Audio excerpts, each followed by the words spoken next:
So नमस्ते and welcome back everyone. र फेरि पनि तपाईँहरूलाई स्वागत छ। आज अप्रिल 28 र आज बुधबार र भोलिबाट नेपालमा लकडाउन सुरु भएको छ र त्यसको असरहरू चाहिँ केही समय अगाडिदेखि नै हामीले हाम्रो नेपालको सेयर बजारमा एउटा रिफ्लेक्ट भएको देखिन्छ। तथापि बजार केही बढिसकेपछि अलिकति करेक्सन पनि एउटा हुन जरुरी देखिएसँगै त्यसको अलिकति नेगेटिभ केले असर गर्यो भन्दाखेरि त्यसपालि चाहिँ लकडाउन हुने वा कोरोनाको अब सेकेन्ड वेभ नेपालमा पनि अब चाँडै नै देखिन थालिसकेको कारणले गर्दाखेरि यो बजारमा थोरै तलमाथि देखिएको छ र हिजो लगभग बजार 92 अङ्कले बढेको थियो र आज थोरै बजारमा करेक्सन देखिएको छ। र हामी आज बजारलाई हेर्नुभन्दा अगाडि नेपाली स्टक ब्रोकर एसोसिएसनद्वारा चाहिँ पुँजी बजारको दिगो विकासका लागि चाहिँ प्रस्तावहरू चाहिँ 24 बुँदे सुझावहरू सुझाएका रहेछन्। यसमा हेर्ने हो भने ब्रोकरहरूले चाहिँ एजेन्ट तथा सब ब्रोकर वा आधिकारिक प्रतिनिधिबाट चाहिँ विस्तार गर्न पाउने, आफ्नो व्यापार विस्तार गर्न पाउने रहेछ। र दुर्गम क्षेत्रमा चाहिँ ब्रोकर वा सब ब्रोकर वा आधिकारिक व्यक्तिबाट चाहिँ अलिकति कर छुट दिन पर्यो भन्ने कुराहरू पनि रहेछ। त्यस्तै तेस्रो नम्बरको चाहिँ मलाई धेरै इम्पोर्टेन्ट, मैले पनि यो सधैँ उठाइरहेको के भने सर्ट टर्म ट्रेडर्स र लङ टर्म इन्भेस्टरको रूपमा एउटा यदि कसैले 1 वर्ष होल्ड गर्छ भने त्यसलाई पनि 5% ट्याक्स र आज किनेर 3 दिन पछाडि बेच्नलाई पनि सेम एमाउन्ट अफ ट्याक्स चाहिँ यो चाहिँ सधैँ पनि यो चाहिँ अलिकति ख्याल गर्नुपर्ने विषय हो। किनभने योले चाहिँ लगानीकर्तालाई चाहिँ सकेसम्म ट्रेडर बन्न चाहिँ धेरै उत्प्रेरणा दिइरहेका हुन्छ र यस्तो कुरामा चाहिँ अलिकति नेप्सेले पनि यो कुरालाई चाहिँ सकेभन्दा चाँडो चाहिँ यसलाई हेर्न पर्ने हुन्छ र संस्थाको इन्स्टिट्युसनल इन्भेस्टरहरू पनि आउनुपर्छ, जसले गर्दाखेरि चाहिँ बजारमा थप प्रोत्साहन हुनेछ र त्यसलाई चाहिँ के भन्छ बजार चाहिँ अलिक स्टेबलाइज हुन्छ र इन्स्टिट्युसनल इन्भेस्टरलाई चाहिँ अलिकति फेरि पनि ट्याक्सको कुरा आएको छ। र ओके, WACC चाहिँ गणनाको लागि निर्धारण अटोमेटिक WACC क्यालकुलेट हुनुपर्छ भन्ने कुराहरू आएको छ भने त्यस्तै लाभ कर तथा लाभांशमा लाग्ने चाहिँ कर चाहिँ इन्भेस्टरको प्यान नम्बरबाट मिलाउने भन्ने कुराहरू आएको छ। त्यस्तै मर्जर तथा प्राप्ति पूर्वधारण गरिएको वित्तीय पत्रहरूको कर छुट हुने अवधिभित्र गरिएको निश्चयङ्कबाट सूचित लाभ तथा प्राप्त लाभांशलाई सकेसम्म पनि करमा चाहिँ छुट दिने भनेको छ। मर्जर वा एक्विजिसनमा जाने कुनै पनि सङ्घ संस्थाहरूबाट अगाडि किनिएको छ भने चाहिँ त्यस्तै हेर्ने भने सार्वजनिक निष्कासनमा असम्बन्धित व्यक्तिहरूको नामबाट गरिने आवेदनलाई निरुत्साहित गर्ने भनेको छ। यो पछिल्लो क्रममा चाहिँ डिम्याट खाता अब बोरे लगानीकर्ताहरूको चाहिँ निरुत्साहित गर्ने भन्ने कुरा आएको छ। त्यस्तै बासिन्दा प्राकृतिक व्यक्तिको हकमा के फेरि पनि करमा चाहिँ सकेसम्म आयकर छुट दिने फेरि अर्को 9 नम्बरको बुँदा छ भने 10 नम्बरमा 15% अग्रिम कर बुझाउँदै आइरहेको हुँदा हाल संस्थागत करको दर 30%बाट घटाइ 5% कायम गर्ने भन्ने कुरा रहेछ। र 11मा निश्चित मापदण्ड पुरा गरी गैर आवासीय नेपालीलाई दोस्रो बजारमा लगानी गर्नलाई चाहिँ ब्याङ्कको खाता खोल्न मद्दत गर्ने वा जहाँबाट बसे पनि ब्याङ्कको खाता खोलेर लगानी गर्ने भन्ने कुरा रहेको छ। त्यस्तै विभिन्न क्षेत्रका सामूहिक लगानी कोषहरू चाहिँ डिफ्रेन्ट सेक्टर वाइजकै सञ्चालन गर्ने दिने, जस्तै घर जग्गा कारोबार विभिन्न त्यस्तै कुराहरू पनि आएको रहेछ। र नयाँ ठुला कम्पनी दोस्रो बजार सूचित गर्ने अवस्थामा खरिदकर्ताको अभाव हुन गई पुँजी बजारमा बाधा उत्पन्न हुन सक्ने हुँदा एनआरएनहरूको दोस्रो बजार प्रवेशलाई कानुनी तथा प्राविधिक रूपमा सहज बनाउने भन्ने कुरा रहेको रहेछ। ठुला मात्रामा लगानी भित्राउन विदेशी संस्थागत लगानीकर्ताले दोस्रो बजारमा प्रवेश गराउने भन्छ। अब यो चाहिँ फरेन इन्भेस्टरकोलाई पनि बजार खुल्ला गर्ने भन्ने कुराहरू आएको छ। त्यस्तै हामी विदेशमा बस्ने नेपालीहरूलाई चाहिँ उपस्थित बिना नै ब्याङ्क खाता खोल्न सक्ने एउटा कानुनी प्रावधान पनि मिलाउन भन्ने सुझाव दिएको रहेछ भने नेपाल स्टक एक्सचेन्ज नेप्सेमा चाहिँ रणनीतिक साझेदारभित्रै उच्च प्रविधि मानव संसाधन र लगानी औजारहरूको हस्तान्तरण विकास गरी दोस्रो बजारको विकास तथा विविधीकरणलाई गति प्रदान गर्ने भनेको छ। अब हामीले चाहिँ यो पनि एउटा इम्पोर्टेन्ट फ्याक्टर हो, जुन चाहिँ विदेशी अब एनआरएनलाई नभित्राए पनि यस्ता टेक्निकल इस्युजहरू चाहिँ हामीले धेरै नै देख्ने गर्छौँ। हामी अलिकति अनलाइन गर्ने भन्ने कुरा हो। यो अनलाइन पनि एउटा हावाको गफको कुराहरू भइरहेकोले गर्दाखेरि यो पनि एउटा चाँडोभन्दा चाँडो हुनुपर्छ। त्यस्तै अब हामीले नेपाली बजारमा चाहिँ यो डिभेन्चरहरूको त्यति धेरै चाहिँ कारोबार भइरहेको देख्दैनौँ। साथै म्युचुअल फन्डमा पनि त्यति धेरै लगानीकर्ताहरू त्यति धेरै इन्ट्रेस्टेड भएको देखिँदैन। तर यस्तो इन्भेस्टरहरू चाहिँ डिभेन्चरहरूमा पनि इन्ट्रेस्ट मान्छेहरूलाई चाहिँ राख्नु मजाले कारोबार गर्ने र अझै हामीले ओपन एन्डेड म्युचुअल फन्डहरूलाई पनि कारोबारमा ल्याउनको कुरा गर्नु पऱ्यो। त्यस्तै अब राफसाफ गर्नलाई चाहिँ अलिकति चाँडो सकेसम्म हामी अझै चाहने हो भने चाहिँ यसलाई चाहिँ इन्टिग्रेटेड डिम्याट इन्टिग्रेटेड ब्याङ्क एकाउन्टहरू पनि गर्न सक्यो भने अझै राम्रो हुनेछ। र क्लोज आउटमा 20% फाइन गर्ने रकमलाई चाहिँ यो कुरा गरिएको छ। त्यस्तै हेर्ने हो भने अब तालिम अनुसन्धान तालिम प्रशिक्षण गर्नलाई चाहिँ छुट्टै एउटा संस्था स्थापना गर्ने भन्ने कुरा छ। अझ सकिन्छ भने त यदि कोही इन्भेस्टरहरू चाहिँ एउटा सर्टेन एमाउन्टभन्दा माथिको लगानीकर्ताहरू हुनुहुन्छ भने चाहिँ उहाँहरूलाई चाहिँ सर्टेन एमाउन्ट अफ टाइमको चाहिँ टाइम फ्रेमवर्कको चाहिँ उहाँहरूलाई ट्रेनिङको पनि व्यवस्था गर्ने एउटा सिस्टम बनाउन सक्यो भने चाहिँ भोलिको दिनमा पुँजी बजारमा चाहिँ थप नयाँ लगानीकर्ताहरू चाहिँ जोखिम कम हुने र पुँजी बजारको विकास चाँडो हुने देखिन्छ। र ओके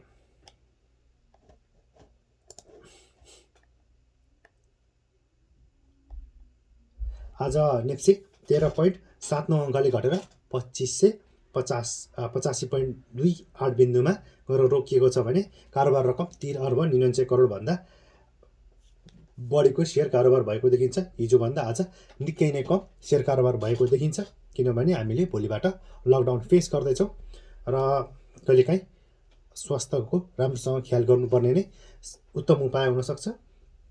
कारोबार रकम घटे पनि अब नेप्सीले जुन हाम्रो कम्पनीहरूको वा थर्ड क्वार्टरहरू चाहिँ आइरहेका छन् त्योहरू हेर्दाखेरि चाहिँ अझै पनि हामीले चाहिँ हाम्रो नेपाली बजार चाहिँ अझै पनि माथि नै जान्छ भन्ने कुराहरू चाहिँ हामीले एक्सपेक्ट गर्न सक्छौँ।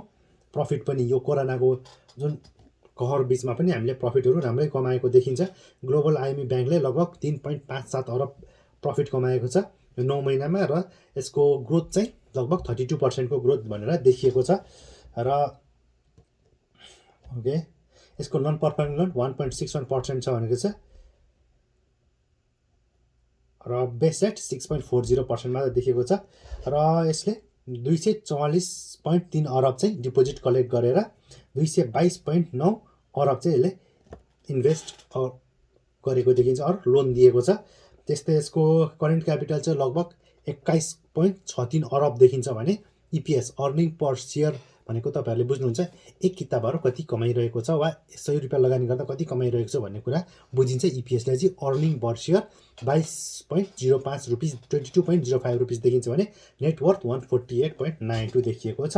र हामीले अन्य ब्याङ्कहरूको वा अन्य कम्पनीहरूको पनि क्वार्टरली रिपोर्टहरू फलो गरिरहेका छौँ। तपाईँहरू पनि राम्रोसँग हेरेर फेरि पनि लगानी गर्न सक्नुहुनेछ। ओके त्यस्तै नेपाल इन्भेस्टमेन्ट ब्याङ्कले चाहिँ थर्ड क्वार्टरसम्म आउँदा 2.84 करोड कमाएको देखिएको छ 2.84 करोड र पेड अफ क्यापिटल 16.25 अरब देखिन्छ भने यसको रिजर्भ र सरप्लस हेर्ने भने 14.09 अरब देखिन्छ र डिपोजिट्सहरू हेर्ने भने 165.96 अरब देखिन्छ भने लोन्स र एडभान्सेस टु कस्टमर हेर्ने 156.09 करोड देखिएको छ। यसको इन्ट्रेस्ट इन्कम 4.29 अरब देखिन्छ भने यसको अब त्योभन्दा नन पर्फर्मिङ लोन 2.32% देखिन्छ। बेस रेट 5.95 छ भने अर्निङ पर सेयर 23.47 नेटवर्थ पर सेयर 186.72 देखिन्छ 186.72 मार्केट प्राइस त अब तपाईँले आज फरक हेर्न सकिहाल्नुहुनेछ। र P ratio price to earning गर्ने भने 19.86 टाइम्स देखिएको छ नेपाल इन्भेस्टमेन्ट ब्याङ्कको। त्यस्तै हामी अन्य ब्याङ्कहरूको पनि हामी हेर्दैछौँ।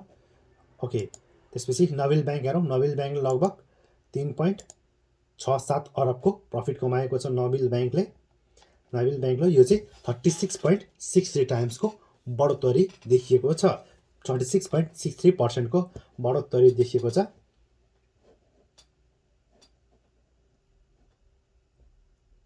$3.67 अरब कमाएको छ र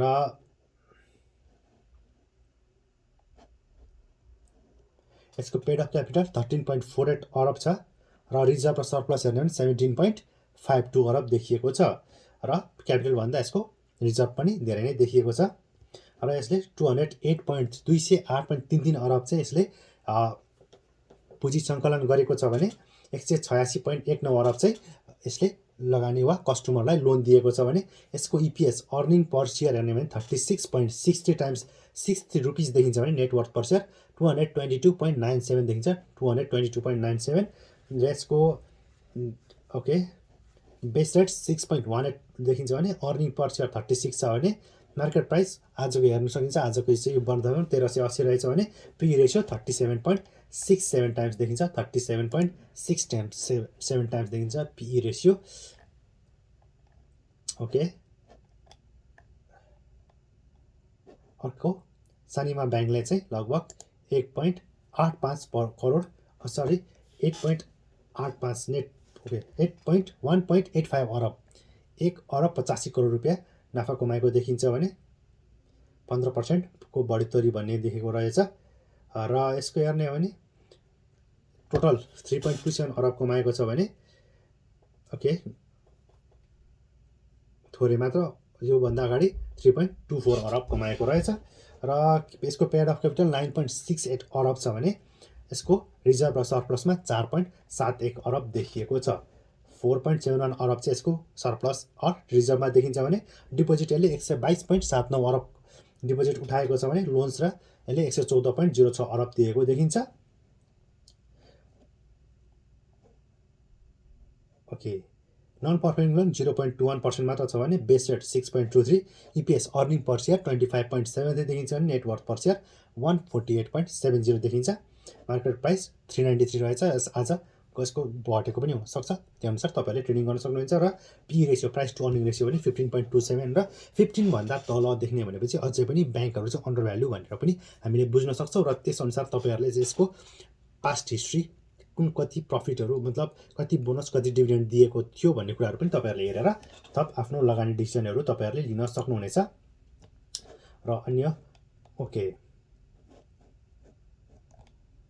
हामीले हिजो नै सिद्धार्थ ब्याङ्क र एभरेस्ट ब्याङ्कको हिजो नै हेरिसकेका छौँ त्यस्तै अब फरवर्ड लघु वित्त संस्थाले चाहिँ 66% आफ्नो प्रफिट चाहिँ बढाएको छ यसको प्रफिट हेर्ने हो भने ओके 36.15 करोड कमाएको रहेछ 36.15 करोड र गत वर्ष यसले 21.76 करोड मात्र कमाएको देखिन्छ यसको पेड अफ क्यापिटल हेर्ने हो भने 62.55 करोड देखिन्छ भने यसको रिजर्भ र सरप्लस 105.36 करोड देखिएको छ रिजर्भ र सरप्लस चाहिँ लगभग डबलै देखिएको छ पुँजीभन्दा र यसको बोरोइङ्स 8.75 अरब देखिन्छ डिपोजिट्स 6.44 अरब देखिएको छ भने लोन्स र एडभान्सेस 15.33 अरब दिएको देखिन्छ यसको नन पर्फर्मिङ लोन 2.79% देखिन्छ गत वर्षभन्दा थोरै बढेको छ कस्ट अफ फन्ड 8.80 छ यो चाहिँ कस्ट अफ फन्ड घटेको देखिन्छ भने इपिएस अर्निङ पर सेयर 77.07 देखिएको छ नेटवर्थ पर सेयर हेर्ने भने 268.45 रुपिस देखिन्छ मार्केट प्राइस 2980 छ यो अनुसार तपाईँहरूले आज घटबड गरेको त्यही अनुसार हुन्छ र पी रेसियो 38.67 टाइम्स छ 38.67 टाइम्स फरवर्ड कम्युनिटी लघु वित्त संस्थाको छ है त र अर्को थप क्वार्टरली रिपोर्टहरू तपाईँहरूमा प्रस्तुत गर्ने नै छु नविल ओके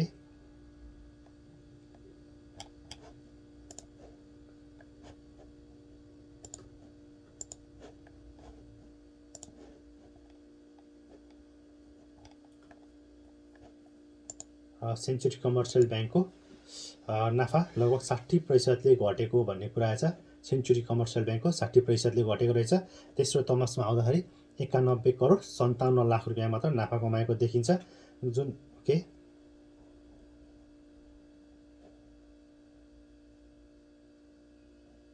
ओके गत वर्ष 91 करोड 57 लाख रहेछ र यो वर्ष मात्र 35 करोड 81 लाख रुपियाँ मात्र नाफा कमाएको देखिन्छ खुद ब्याज आम्दानी 14%ले घटेर 1 अर्ब 91 करोड रुपियाँमा झरेको रहेछ र सञ्चालन मुनाफा पनि 62% घटेको देखिन्छ यसको टोटल क्यापिटल 9 अरब भन्दा 9 अरब 34 करोड 9 अरब 34 करोड देखिन्छ ओके 9 अरब 3 करोड प्लस देखिन्छ यसको रिजर्भ र सरप्लस हेर्ने हो भने लगभग 13 अरब 1 अरब 38 करोड देखिन्छ। सरी फेरि पनि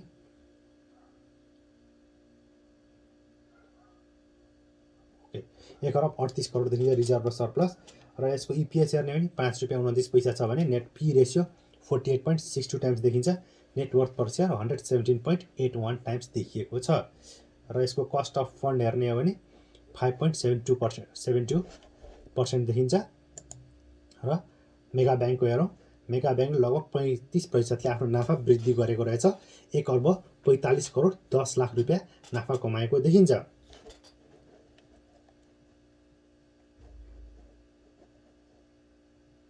यसको हाल चुक्ता पुँजी 14 अर्ब 65 करोड रुपियाँ देखिन्छ भने जग्गा कोषमा 2 अर्ब 97 करोड रुपियाँ देखिन्छ। यसको प्रति सेयर आम्दानी 18 रुपियाँ छ भने प्रति सेयर नेटवर्क 136 रुपियाँ रहेको देखिएको रहेछ।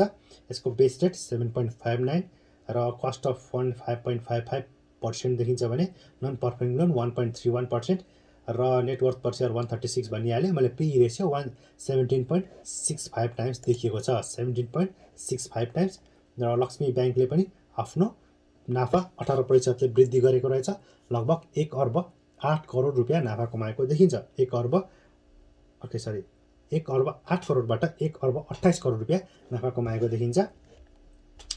यसको चुक्ता पुँजी 10 करोड 69 लाख रुपियाँ रहेको छ भने जग्गा कोषमा 4 अर्ब 4 करोड रुपियाँ देखिन्छ। र प्रति सेयर आम्दानी 14 रुपियाँबाट बढेर 16 रुपियाँमा पुगेको रहेछ भने प्रति सेयर नेटवर्थ 152 रुपियाँ पुगेको देखिन्छ। खराब कर्जा 1.78%बाट घटेर 0.71%मा झरेको रहेछ। नन पर्फर्मिङ लोन घटेको देखिन्छ। अहिले एनआइसी एसियाले हेर्ने हो भने 3 अर्ब 48 करोड कमाएको देखिन्छ। ओके, यो चाहिँ 20% को ग्रोथ भन्ने कुराहरू आएको रहेछ।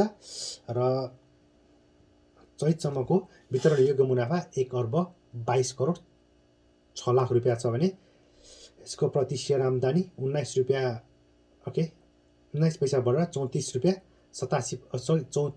87 पैसा देखिन्छ भने यसको मूल्य आम्दानी अनुपात 27.82 गुणा देखिएको छ। यसको चुक्ता पुँजी 19%ले बढेको रहेछ। ओके, सेयर क्यापिटल हेर्ने हो भने 11 अर्ब 56 करोड देखिन्छ। 11 अर्ब 56 करोड जुन चाहिँ 19% को वृद्धि छ। र यसको रिजर्भ हेर्ने हो भने 7 अर्ब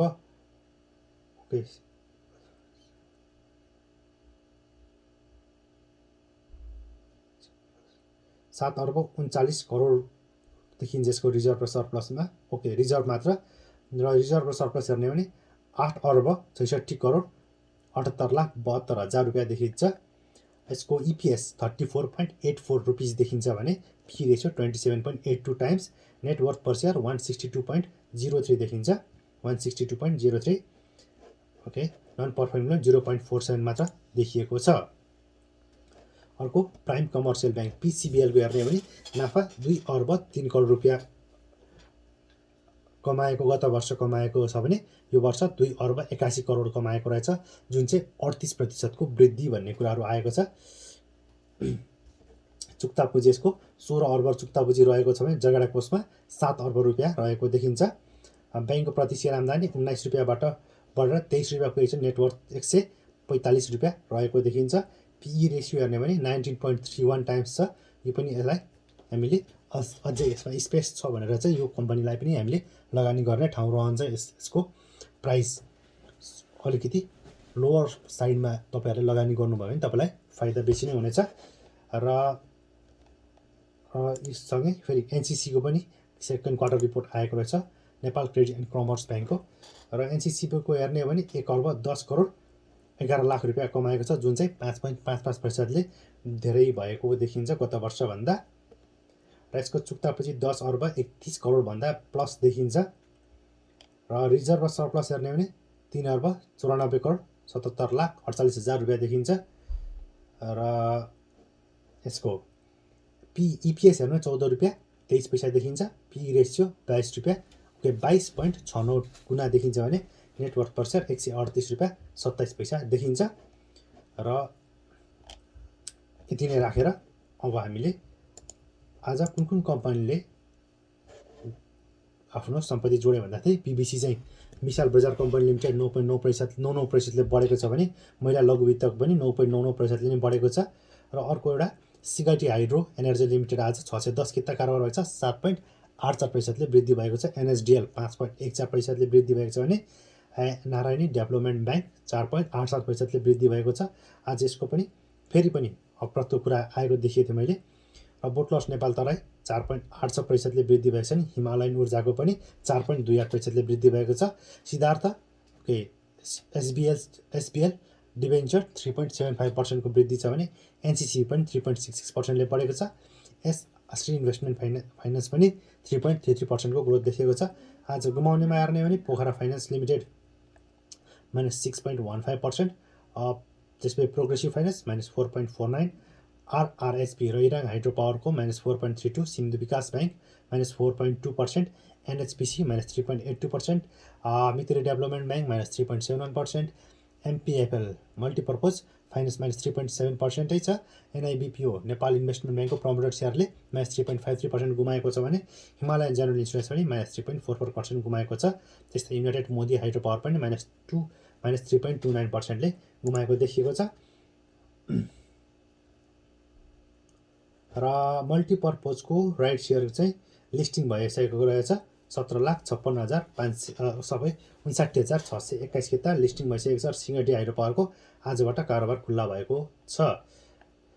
र आज सबैभन्दा धेरै कारोबार गर्ने ब्रोकर हेर्ने भने 58 नम्बर ब्रोकरले 59.32 करोड कारोबार छ। नबिल बेच एचआइडिसिएल धेरै किनेको रहेछ। त्यस्तै 49 नम्बर ब्रोकर हेर्ने भने 34.09 करोड कारोबार छ।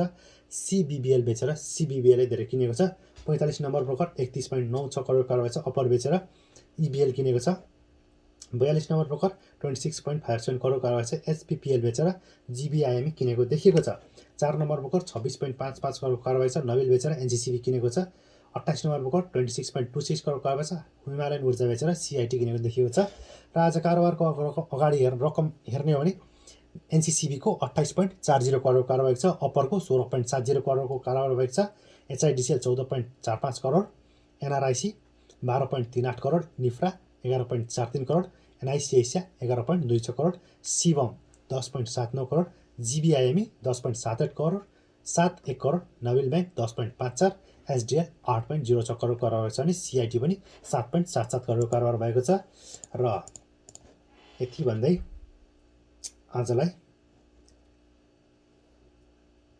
ओके एनआइबिएल समृद्धि फन्ड 2 को इकाइ लगभग 87% बिक्री भइसकेको भन्ने कुराहरू आएको छ। यदि तपाईँहरू छुट्नु भएको छ भने यो म्युचुअल फन्डमा पनि तपाईँहरू लगानी गर्न सक्नुहुनेछ। 87.16% बाँकी बिक्री भइसकेको छ र अब बाँकी 21.43%। यसले प्रतिफल चाहिँ लगभग 21.43% दिने भन्ने उहाँहरूले चाहिँ प्रक्षेपण गर्नुभएको छ। 21% ह्युज एमाउन्ट होइन, त्योभन्दा पनि हामीले ब्याङ्कको ब्याजभन्दा थोरै रकम हामीले राम्रो इन्ट्रेस्ट रेट पाउँछौँ भनेर लगानी गर्नुभयो भने तपाईँहरूलाई थोरै रिस्कमा चाहिँ राम्रो रिटर्न पनि प्राप्त गर्न सक्नुहुनेछ। र कोरोनाको कहर थप भयावह बन्दै गएको स्थितिमा सबैजना सेफ भएर लगानी गर्नुहोला, आफ्नो स्वास्थ्य चाहिँ ख्याल गर्नुहोला भन्दै आजलाई by by and have a wonderful time ahead.